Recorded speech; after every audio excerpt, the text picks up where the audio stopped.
Well, hello there. You are to be complimented for being here because the fact that you are here means that you are the type of woman that is dedicated to having an extraordinary life and an extraordinary love. My name is Michelle Marchant Johnson with Love Life Coaching. I'm thrilled to have you here.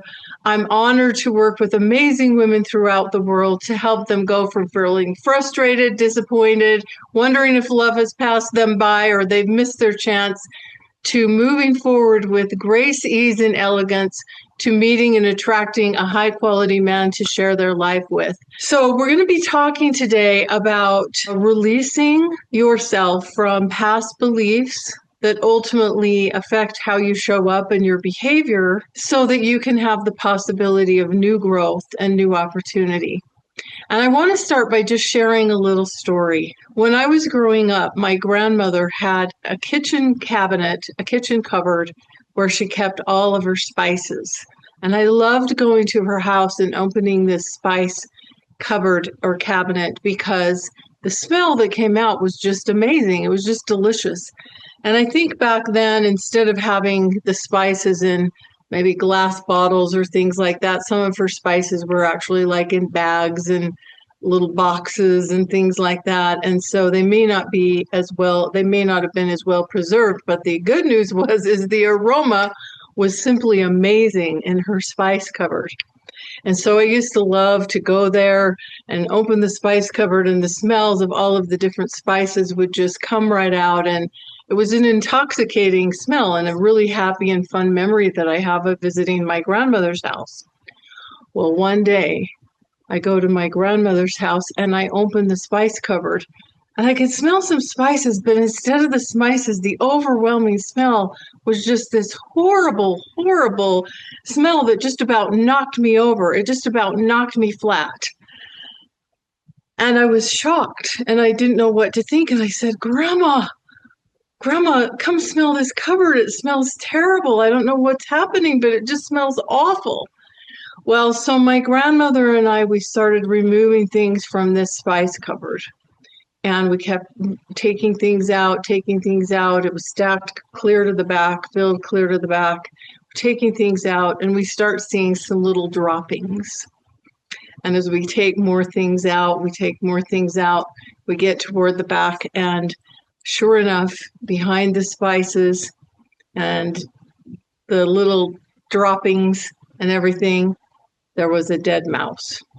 And this dead mouse was now not smelling very good at all. In fact, he was really smelling bad, really stinky. It was this horrid smell. Well, I've thought about this experience many times, and I've thought about this mouse in my grandmother's house. And I've thought about how our thoughts can be a lot like this. Sometimes we don't really see them, but they're really running the show. It's like a program or a hard drive on a computer that's running the show, even though we might not see it. And many of these thoughts can be insidious, meaning they're kind of running under the radar, not always, but sometimes. And they can sabotage us in ways that we don't even recognize or realize sometimes. And this became evident to me that I had some self-limiting thoughts that were holding me back in my love life. It became very clear to me one day on a plane ride when I was taking a flight from Salt Lake City to New York City. So about a 4-hour plane ride. And I was sitting next to this man, and he was a nice man, and we were having a nice conversation. And it was nice. It was comfortable. And then he started asking me a little bit about my personal life, and not in a creepy way. He was just being interested in me and my life. And he asked me if I was married, if I had children. And he asked me this question, and it was like a voice, like involuntarily came out of me and said, no, I'm not, and I don't know if I ever will be. And he kind of looked at me like he was surprised or shocked. And he said, why would you say that? And I thought to myself, why would I say that? Because I didn't really realize that I thought, oh, I'll never find someone. Yes, I'd had moments of discouragement and disappointment. For a period of time, I felt like I really lost my confidence in myself. And I kind of lost my GPS system to to guide me in terms of what I really wanted. And so I was spending time with and dating and getting involved with men that were not suitable for me for a long-term partner. And in many cases, I knew this kind of up front, but it was kind of like this was who was there. And so maybe they were like Mr. Right Nows instead of Mr. Right. And a couple of men that I got involved with were actually detrimental or harmful to me in terms of how they treated me.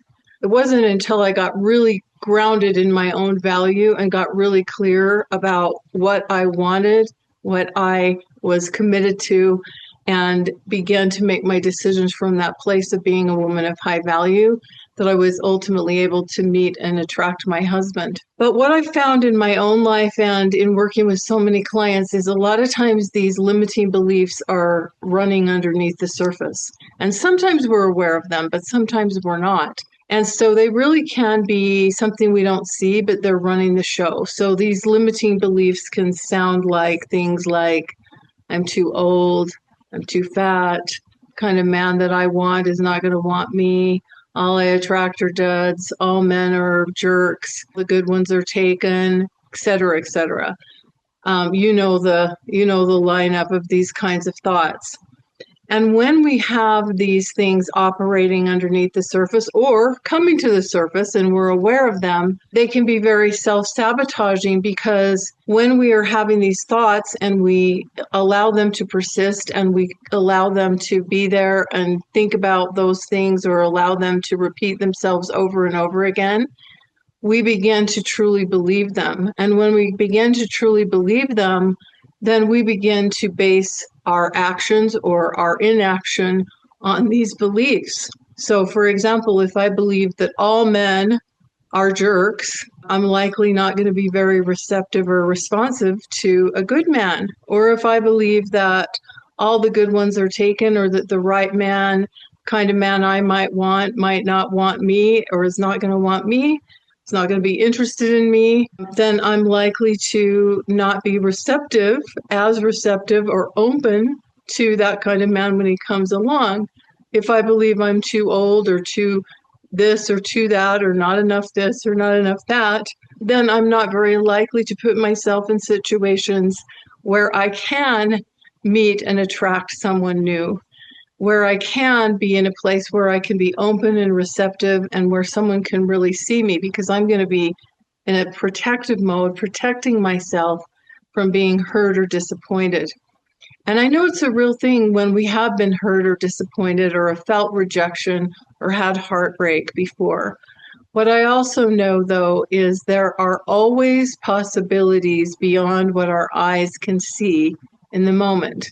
And so ultimately, I would love to have you believe that you will have exactly what it is you want in terms of your relationship. We're going to talk a little bit more about that in a future day, about really getting clear and really honoring your vision for what you want and what that looks like.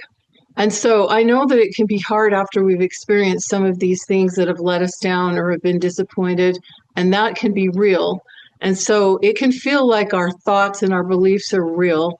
And I'd love for you ultimately to get to the point where you absolutely believe that you can have exactly what you want. And the invitation now is to consider at least leaning into the place of possibility, knowing that there's always possibilities beyond what the eyes can see. So when we have these limiting beliefs that then impact how we show up or impact our behavior, this can hold us back from being really ready and available to meet and attract the right man, even if we feel like we are ready.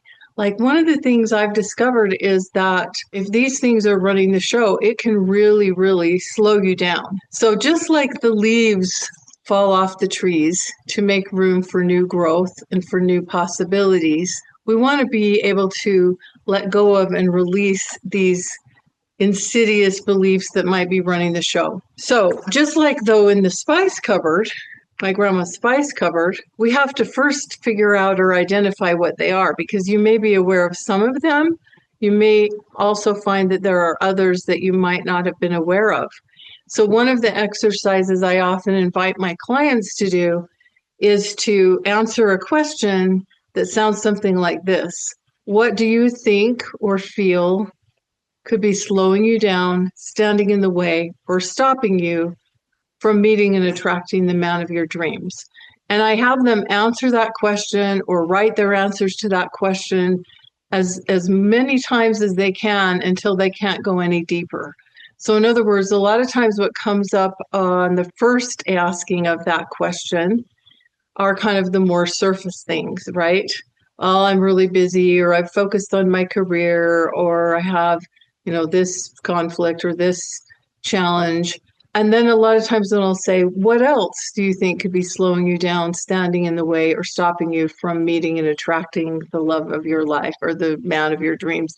And so we'll go several layers deep, because sometimes once we start going several layers deep, we find that there are more things that are coming up to the surface. So it's kind of like some of these things that might be hidden start coming up to the surface. So this is what I invite you to do. I invite you to write down all the things that could be slowing you down, standing in the way, or stopping you from having what you want in your love life until you can't think of anything else, until nothing else comes to the surface.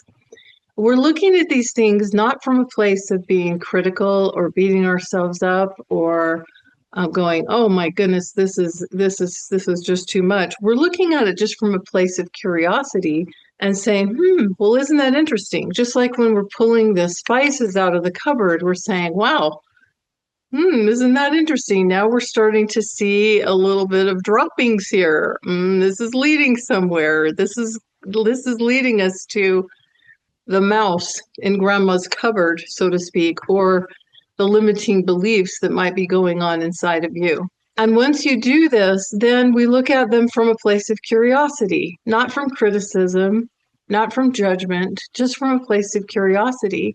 And we say, well, isn't that interesting? Like I said on the plane, oh yeah, and I don't know that I ever will marry someone. And he said, why would you say that? And I had to think about, why would I say that? On some level, I had to have believed that. But did I really believe that? Was there another way to look at that? And so the invitation is first to bring them to the surface and then take these beliefs and take them and revise them. This is where we get to have the new growth. We let go of the old leaves. Like there's this saying that says, turn over a new leaf. It's actually talking about a leaf in a book. And a leaf is like turning the page. We're going to turn over a new leaf. We're going to take a leaf out of the book. Again, we're talking about book leaves now, but we're going to take a leaf out of the book of possibility. We're going to replace these limiting beliefs with something that leans into possibility. If you can't quite get to you absolutely believe this is going to happen for you. If you can't get to that point, at least move into the place of possibility.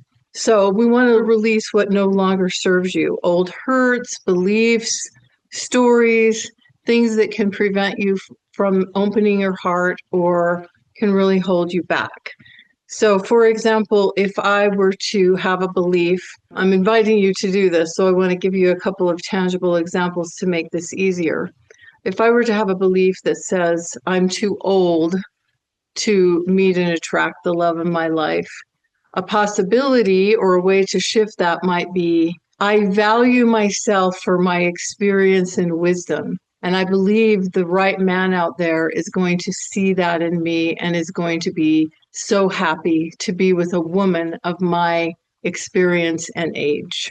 Okay, let's say you have a belief that is all the good ones are taken. You might say, while there are a lot of amazing men who have already found their partner, I know that I live in a world that is filled with abundance and that there is someone wonderful out there and looking for me, and that there's a wonderful man and I only need to find that one and he can find me and we're going to have a wonderful life together. In other words, there's no, you can say it in whatever words or language, but I want you to, the invitation here is for you to write down all the things that could be slowing you down, standing in the way, or stopping you. Take any of those that are belief-based and reframe them, rework them into a new statement, or at least into a new possibility, right? Another way of looking at it that invites you to have hope, invites you to have optimism, that helps you lean in the direction of what you desire and what you want. Because we don't want these things that are operating under the surface to prevent you from moving forward. And this is one of the wonderful benefits of being a part of my Mr. Right Academy program, which we're just opening the doors to after not opening the doors for about a year, is it gives you an opportunity to learn and grow from other people's experiences, to have the high value woman aspect reinforced, as well as to have encouragement and support as you kind of go through those ups and downs and roller coasters that can be the dating experience. And the Mr. Right Academy is a group-based membership program where we have live coaching calls where you can learn from other women. You don't feel alone, you get support, and you get encouragement so that you can date with clarity and confidence, and you can move forward with more grace, ease, and elegance toward meeting and attracting the right guy. We also have some incredible bonuses coming up that we haven't had before, where I'm going to be doing some live classes with you, including a class on where and how to meet men in real life and how to invite those interactions, a live class on creating a compelling and inviting online dating profiles should you take on online dating. We have a lot of resources in the program on that. And then I'm also going to be doing a 90-day quick start for your love life starting in January. So for the beginning of the year, to just kind of give you a whole brand new intentional bit of support for heading into 2026. For all of the active members, we'll have a 90-day quick start program as well. That's going to be part of the program. So there's so much to share with you about the program, but I just wanted to mention, if some of these things are resonating with you and you feel like, you know what, I want to have some ongoing support and encouragement, this is a wonderful way to consider getting that. So I'm so excited that you're here. All of these things are key elements and practices that can make a really big difference in your love life. Even one breakthrough can make a big difference for you. Like this whole mindset thing, it's a big deal, right? Because our minds are incredibly powerful. So we want to use our minds to empower us and propel us forward and think into and speak into the things that we want, rather than focusing on what we don't want or live our lives from a place of lack or fear or scarcity. Because it is an abundant universe, and I have seen women of all ages, many in their 50s, 60s, and beyond, meet and attract the right man. I tend to work with a little bit more mature women, and it's thrilling and exciting to see them find love with amazing men and to be out there enjoying their lives, sharing it with someone wonderful. And remember, we want to find those dead mice, so to speak, in the cupboards of our mind and clean them out to make room for new possibility. Bye for now.